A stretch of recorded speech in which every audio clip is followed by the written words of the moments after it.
Hi my dear friends. So இன்னைக்கு வந்து Friday. இன்னைக்கு என்னோட டே இன் மை லைஃப் தான் பார்க்க போகிறோம். ஸோ மார்னிங் 6 o'clock பார்த்தீங்கன்னா கீழே வந்து வாசல்லாம் பெருக்கிட்டு அழகாக கோலம் போட்டிருக்கேன். இந்த கோலம் எப்படி இருக்குன்னு கமெண்ட்டில் சொல்லுங்கள். நெக்ஸ்ட்டு வந்து பார்த்திங்கன்னா நம்ம படுத்த படுக்கை எல்லாமே வந்து பார்த்திங்கன்னா பெட்ஷீட் எல்லாத்தையும் மடித்து வச்சாச்சு. ஸோ சுட சுட காஃபி குடிச்சிட்டு மார்னிங் ஸோ வீடு எல்லாமே பார்த்திங்கன்னா பெருக்கிட்டு இருக்கேன். ஸோ பெருக்கிட்டு இன்றைக்கி வந்து வெள்ளிக்கிழமை, ஸோ அதனால் வந்து மாப் போட்டு ஃபுல்லாக க்ளீன் பண்ணியாச்சு. வெளியே அந்தேன் உள்ளே எல்லாமே பார்த்திங்கன்னா க்ளீன் பண்ணியாச்சு. ஸோ க்ளீன் பண்ணிவிட்டு மார்னிங் பிரேக்ஃபாஸ்ட் என்னென்னு பார்த்தீங்கன்னா கூழ். ஸோ இந்த வெயிலுக்கு வந்து கூழ் எல்லாருமே கண்டிப்பாக குடிங்க. வீக்லி ஒன்ஸ் கண்டிப்பாக எல்லாமே எடுத்துக்கோங்க, உடம்புக்கு ரொம்ப நல்லது. அப்புறம் வந்து பார்த்திங்கன்னா மார்னிங் பிரேக்ஃபாஸ்ட்லாம் ஃபினிஷ் பண்ணிவிட்டு ஆஃப்டர்நூன் லஞ்சை வந்து மார்னிங்கே செஞ்சுட்டு என்னென்னு பார்த்தீங்கன்னா மாங்காய் போட்டு சாம்பார், சிறுகீரை பொரியல், அப்புறம் வந்து சாப்பாடு. ஸோ அதுக்கப்புறம் என்ன வேலைன்னு பார்த்தீங்கன்னா வெளியே வந்து கோலம் போட்டுட்டு ஒரு சில பூஜைலாம் பண்ணிவிட்டு ஸோ இதெல்லாம் வந்து பார்த்திங்கன்னா அழகாக பண்ணியிருக்கேன். ஸோ இந்த மெயின் டோரில் வந்து இந்த மாதிரிலாம் போட்டிங்கன்னா ஸோ வீட்டுக்கு வந்து ஒரு நல்ல பாசிட்டிவ் வைப் கிடைக்கும்.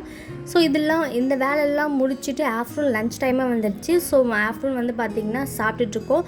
ஸோ சாப்பிட்டுட்டு கொஞ்ச நாள் தூங்கிட்டு ஒரு 3 o'clock வந்து பார்த்திங்கன்னா நான் ஒரு சில கிராஃப்ட்லாம் வந்து செஞ்சுட்டு இருந்தேன். ஸோ இந்த கிராஃப்ட் வீடியோவில் உங்களுக்கு கண்டிப்பாக நெக்ஸ்ட் வீடியோவில் வரும். ஸோ இது வந்து ஒரு பெயிண்டிங். ஸோ இது வந்து நான் ஃப்ரேம் போடலான்னு ஒரு ஐடியாவில் இருக்கேன். ஸோ அது என்ன ட்ராயிங்னு வந்து இப்போ உங்களுக்கு காமிக்கிறேன். ஸோ இது என்னென்னு பார்த்தீங்கன்னா நான் A4 ஷீட் சைஸில் வந்து கட் பண்ணி வச்சுருக்கேன். ஸோ இந்த ட்ராயிங் நான் வந்து ஆல்ரெடி ஒரு புக்கில் வரைஞ்சிருக்கேன். பட் இதே வந்து சேம் வந்து பெயிண்டிங் பண்ண போகிறேன். அண்ட் தென் ஈவினிங் வந்து ரெடி ஆகிட்டு ஸோ சாமியெல்லாம் கும்பிட்டு நான் வந்து பார்த்திங்கன்னா இந்த மாதிரி சாம்பிராணி போக்கெல்லாம் போட்டு வீடு ஃபுல்லாக வந்து காமிச்சாச்சு. ஸோ அந்த மாதிரிலாம் பண்ணும்போது நம்மளுக்கு வந்து ஒரு பாசிட்டிவ் வைப் இருக்கும். ஸோ அதனால் வந்து இந்த மாதிரிலாம் பண்ணுங்கள். எல்லாருமே கண்டிப்பாக வீக்லி ஒன்ஸ் ஃப்ரைடே வந்து பண்ணலாம். ஸோ நெக்ஸ்ட்டு வந்து 7 o'clock வந்து பார்த்திங்கன்னா கோவிலுக்கு போயிட்டு வந்துட்டு பிரசாதம் கொடுத்தாங்க. ஸோ அதெல்லாம் வீட்டுக்கு வாங்கி வந்து சாப்பிட்டாச்சு. ஸோ அகெயின் பார்த்திங்கன்னா நைட்டு டின்னருக்கு என்ன செய்யலான்னு பார்த்தீங்கன்னா சன்னா குருமா, அப்புறம் வந்து சப்பாத்தி செய்யலான்னு. ஸோ சாப்பாடு இருக்குது, பட் இருந்தாலும் கொஞ்சம் ஸ்பெஷலாக சாப்பிட்லான்னு பார்த்திங்கன்னா டக்குன்னு தோணுச்சு. சரி, அதனால் வந்து சன்னா குருமா வச்சிட்ருக்கேன். இது வந்து பார்த்திங்கன்னா ரொம்ப சிம்பிளான ஒரு ரெசிபி தான். ஸோ இதெல்லாம் செஞ்சுட்டு ஸோ அப்படியே வந்து பார்த்திங்கன்னா ரொம்ப டயர்டாகிடுச்சு. இன்றைக்கி வந்து ஒர்க் வந்து பார்த்திங்கன்னா ரொம்ப அதிகமாக இருக்குது. ஸோ அதனால் இந்த ஃப்ரைடேனாலே ரொம்ப ஒர்க் அதிகம். ஸோ அதனால் வந்து ரொம்ப டயர்டாக இருக்குது. சரின்னு சீக்கிரமாகவே நான் வந்து இன்றைக்கி வந்து டின்னர் செஞ்சுட்டேன். ஸோ செஞ்சு முடிச்சுட்டு எனக்கு சப்பாத்தி வந்து பிசைய தெரியாது. ஸோ அதனால் வந்து என்னோடய மாமா கிட்ட தான் நான் எப்போயுமே வந்து சப்பாத்தி எங்கள் வீட்டில் போடணுன்னா ஸோ எங்கள் மாமா தான் வந்து எப்பவுமே சப்பாத்தி வந்து மாவு பிசைஞ்சு கொடுப்பாங்க.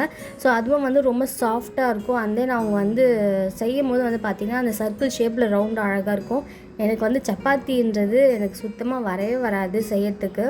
ஸோ அவங்க வந்து பார்த்திங்கன்னா ஒரு சில டெக்னிக்லாம் யூஸ் பண்ணி செம்மையாக பண்ணுவாங்க. ஸோ நீங்களே பாருங்கள், அந்த ஷேப்பே வந்து பார்த்திங்கன்னா சர்க்கிள் ஷேப்பில் கரெக்டாக இருக்கும். சரின்னு பார்த்திங்கன்னா ஒரு 10 சப்பாத்தி கிட்ட வந்து செஞ்சாச்சு. ஸோ செஞ்சுட்டு நானும் வந்து அப்படியே 1 by 1 வந்து பார்த்திங்கன்னா செஞ்சுட்ருக்கேன். அண்ட் ஃபைனலாக வந்து சன்னா குருமா, கொஞ்சம் தக்காளி தொக்கு, அப்புறம் வந்து சப்பாத்தி. ஸோ எங்களோட நைட் டின்னர் ஃபினிஷ். நம்ம பாக்கியலட்சுமி சீரியல் பார்த்துட்டே சாப்பிட்டு இருந்தோம். இந்த வீடியோ பிடிச்சிருந்தால் மறக்காமல் சப்ஸ்கிரைப் பண்ணுங்கள். தேங்க்யூ.